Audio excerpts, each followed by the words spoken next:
ito na mga ka-live show, nandito na kami sa loob ng katedral. Kung napapansin nyo, kung nakikita nyo mga ka-live show, maraming tao dito mga ka-live show. So dito sila nagtatambay mga ka-live show dahil hindi na sila makakapasok doon kasi ang daming tao at minabuti nila na dito na lang mag-attend ng misa at makikinig sa mass. So ngayon papunta kami sa exit mga ka-live show, no? Kung napapansin nyo, ang daming tao. Kahit saan ka lumingon, maraming talagang tao dito sa Cebu. Kaya shout out sa lahat ng mga Cebuano dyan katulad ko. So pasensya na kayo sa ating pagsasalita kasi hindi talaga tayo marunong mag-Tagalog. So pagpasensyahan nyo na ang aking pagtatagalog. Nagpa-practice talaga ako, no? So shout out sa lahat ng mga Kasibuano ko dyan. So kung nakikita nyo, ito yung mga anak at asawa ko. So naglalakad kami. So naghahanap kami ng pwesto na mapagkakainan namin dahil nagugutom na daw sila. So naghanap kami. So papunta kami ngayon sa karinderya, maghahanap kami ng mapagkainan kasi nagugutom na kami.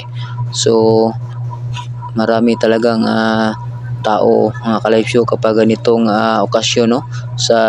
Kapag ganitong pista ng Senior Santo Niño.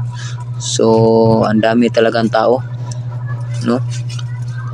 Kasi klaseng tao kung ang inyong makikita at masasalubong sa daan.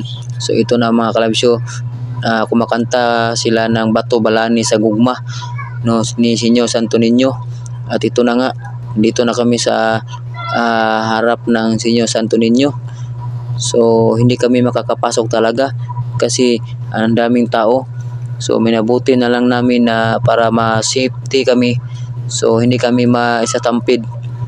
So naghanap kami ng malalakawan na hindi maraming tao. So ito na mga ka-live show, nasa kilid ng Senior Santo Niño Church. So ang dami talaga. So ito na, lakad-lakad lang kami mga ka-live show. So may mga video pa ako sa mga susuot ng Senior Santo Niño. Ang daming tao talaga mga ka-live show. So paki-like, follow and share na lang sa video na to mga ka-live show. At suporta na rin sa aking page, no? So ito na mga ka-live show, kung nakikita nyo, medyo na-action na talaga dito na mahuhuot talaga mga ka-live show. Kaya na naglakad-lakad lang kami na mahinahon. At sa mga punto na ito ay medyo na stack up kami kasi yung bata ko na gusto na niya na magpakugos dahil napapagod na daw siya sa kakalakad namin. So talaga nakakapagod talaga mga ka-live show. Kaya minabuti ng asawa ko na kugusin na lang siya. So nakukugos na siya sa asawa ko mga ka-live show dahil para madali kami sa paglalakad kasi napapagod na yung bunso ko. So kaya nagmamadali kami, baka maabutan kami ng maraming uot dito. So ito na mga ka-live show, kung nakikita nyo na aksyon na siya o hutuot no ang nilalakaran namin. So sana ay makahanap kami ng pwesto na makakainan namin.